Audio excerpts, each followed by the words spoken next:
இதுவும் கடந்து போகும். நான் உங்கள் கே. ஈஸ்வரி. அனைவருக்கும் வணக்கம். இப்போ நீங்கள் பார்த்துருக்கக்கூடிய காட்சி சென்னை மொகப்பேர் ஈஸ்டில் இருக்கக்கூடிய ரேஷன் கடை.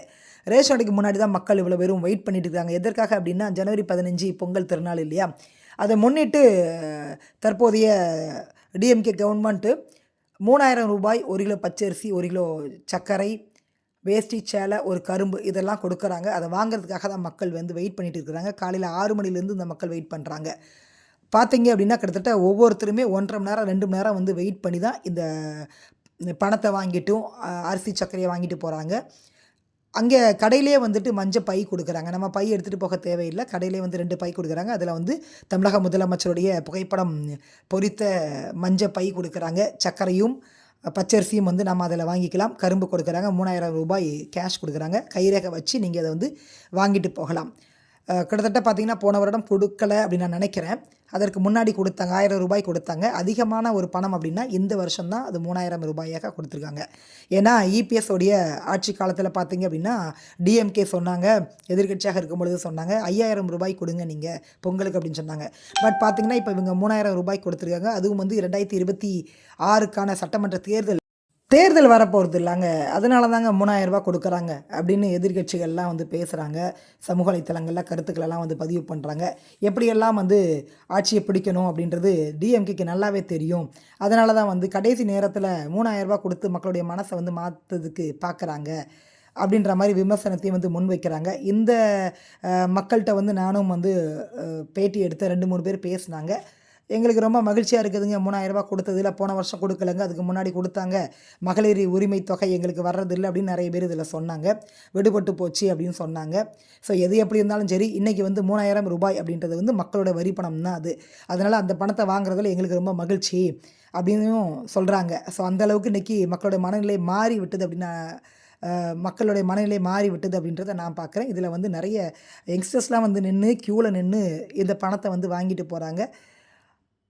எது எப்படி இருந்தாலும் ஜனவரி 15ஆம் தேதி பொங்கல், நம்முடைய தமிழர் திருநாள், தை முதல் நாள்.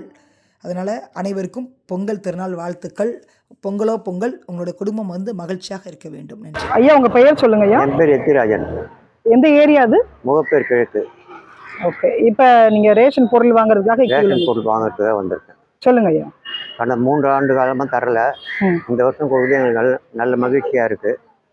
இந்த வாட்டி வாங்கி நாங்கள் சிறப்பாக பொங்கலை கொண்டாடுவோம். இந்த அரசுக்கு நன்றி. எல்லாரும் பொங்கல் நல்லபடியாக கும்பிட வேண்டி வேண்டிக்கணும். எவ்வளோ நேரமாக நிற்கிறீங்க க்யூவில்? நான் ஒரு 45 நிமிஷமாக நிற்கிறேன். சரி சரி சரி, ஓகே ஓகே. உங்கள் பெயர் என்ன? ஷீபாதாஸ். சரி, இப்போ எந்த ஏரியாவில் நிற்கிறீங்க? எதுக்காக வெயிட் பண்ணிட்டு இருக்கீங்க? நாங்கள் ரேஷனில் 3000 பொங்கலுக்காக கொடுக்குறேன் அப்படின்ட்டு. பொங்கல் அரிசி, கரும்பு, அதெல்லாம் சக்கரை எல்லாம் கொடுக்குறாங்க. அதுக்காக வந்து லைனில் வேஷ்டி சேலை. வேஷ்டி சாலையும் ஓகே ஓகே. எப்படி கொடுத்துட்டாங்க? பொங்கல் கழிச்சு தான் கொடுப்பாங்க வேட்டி சாலையப்போ. இப்போ கையிலே கொடுத்துட்டாங்க. ஆமாம் ஆமாம். எப்படி ஃபீல் பண்ணுறீங்க? ரொம்ப சந்தோஷமா இருக்கு. சந்தோஷமா இருக்கு. இந்த அரசுக்கு ஏதாவது சொல்ல விரும்புறீங்களா நீங்கள்? இந்த அரசு வந்து பார்த்தீங்கன்னா, முதலமைச்சர் நல்ல ஒரு நிதி கொடுத்து மக்கள் இந்த சூழ்நிலையில நடத்திட்டு இருக்காரு. ரொம்ப நல்ல விஷயம். சந்தோஷமா இருக்கு. Okay okay. அக்கா, உங்கள் பேர் சொல்லுங்கக்கா. ஸ்டெல்லா ரத்னமணி. எந்த பிளாக்ல, எந்த ஏரியாவில் இருக்கீங்க? 2வது பிளாக்கு, 78வது நம்பர் வீட்டில் இருக்கிறேன். சரி, கரும்பெல்லாம் கையில் இருக்குது பலமா? வாங்கிட்டீங்களா? வாங்கிட்டோம். சரி, எத்தனை மணிக்கு வந்தீங்க? நான் வந்தது 9 மணிக்கு வந்தேன். 10:30 கிட்ட ஆயிடுச்சு, 10:40 கிட்ட ஆயிடுச்சு. 1.5 மணி நேரம் இருக்குது வாங்குறது. ஓகே, என்னெல்லாம் வாங்கியிருக்கீங்க?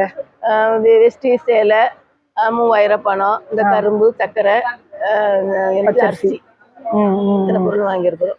எப்படி ஃபீல் பண்றீங்க அக்கா? சந்தோஷமா தான் இருக்கு. போன வருஷம் கிடைக்காதது இந்த வருஷம் கிடைச்சதுனால. போன வருஷம் கொடுக்கல? ஆமா ஆமா. அதுக்கு முன்னாடி கொடுத்தாங்களா? ஆமா, அந்த முன்னாடி 1000 ரூபாய் கொடுத்துருக்காங்க. போன வருஷம் இல்ல, இந்த வருஷம் நீங்க வாங்கிருக்கீங்க. மகளிர் உரிமை தொகை உங்களுக்கு வருது? எனக்கு வரல. ஏன் வரல? என்னன்னு தெரியல. எனக்கு பையங்க இருக்கிறதுனால வர கொடுக்கலையா என்னன்னு எனக்கு தெரியல. வருமான குறைவு தான். எனக்கு சொந்த வீடும் கிடைக்காதுதான். இல்ல, பையங்க இருக்காங்கன்றதெல்லாம் ரீசன் கிடையாது. நீங்க மறுபடியும் வந்து இப்போ அனௌன்ஸ்மென்ட் திரும்ப வரவே இல்ல எனக்கு. ஆமா, நான் பார்த்தாச்சு, இன்னும் வருந்த பாடு இல்ல. பரவாயில்ல, அதுக்காக ஒன்று கவலைப்பட இல்ல. இப்ப விடுபட்டவங்களுக்கு எல்லாம் மறுபடியும் வந்து டிஎம்கே கவர்மெண்ட் சொல்லியிருந்தாங்க. ஆமா, நீங்க வந்து ஃபில் பண்ணி கொடுங்க, உங்களுக்கும் வரும், எல்லாருக்குமே நம்ம கொடுக்குறோம்னு தான் சொல்லியிருந்தாங்க. ஃபில் பண்ணி தான் கொடுத்துருந்தேன். ஆனாலும் இன்னும் அந்த பாடு இல்ல. என்னன்னு தெரியல. Okay okay. அடுத்து தேர்தலில் வந்துட்டு யார் வருவாங்கன்னு உங்களுடைய கணிப்பு ஏதாவது இருக்கா? ஸ்டாலியே வந்தா நல்லதுதான். வந்து நல்லதான் மக்களுக்கு நன்மை செய்வாரு. இதே மாதிரி கொஞ்சம் மதுபானத்தை ஒழிச்சா ரொம்ப நல்லா இருக்கும்.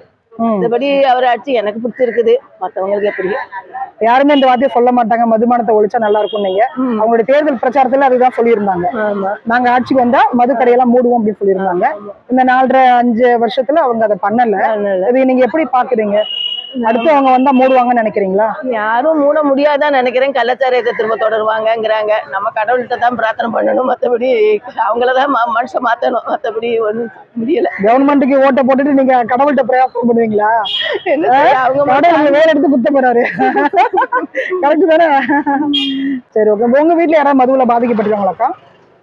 பையன் முந்தி கொஞ்சம் ட்ரிங்க்ஸ் படிச்சா, இப்போ மேரேஜ் ஆன பிறகு திரும்பி இருக்கிறான். சரி, வேற என்ன கோரிக்கை இருக்கா? உங்க பகுதியில ஏதாவது பிரச்சனைகள் இருக்குதா? நாட்டுல பெண்கள் பாதுகாப்பா இருக்கணும், அது ஒண்ணு இருக்குது. மற்றபடி எனக்கு நல்ல எல்லாமே இலவச பஸ் கூட்டுறாரு, எல்லாமே நல்லதுதான் செஞ்சுட்டு இருக்காரு. ஒவ்வொருத்தர் ஒவ்வொரு விதமா பேசுறாங்க. நாங்க கொஞ்ச காலம் நான் பிறந்ததுல இருந்து இம்முடிய அவங்களுக்கு தான் ஓட்டு போட்டுக்கிட்டு இருக்கேன். டிஎம்கேக்கு தான் ஓட்டு போட்டுக்கிட்டு இருக்கேன். நியூஸ் பாப்பீங்களா நீங்க? நியூஸ் பாப்பேன். அவர் என்ன செய்ய முடியும்? நம்ம மனிதர்கள் நம்ம சரியா இருக்கணும். முதலமைச்சரே எல்லாத்தையுமே கண்டினியூ பண்ண முடியாது. ஒவ்வொருத்தரா அங்க இருக்க வார்டு தலைவர்கள், கமிஷனர்கள் இவங்கெல்லாம் லஞ்ச ஊழல் இல்லாம ஆட்சி செஞ்சா நல்லா இருக்கும். அவ்வளவுதான்.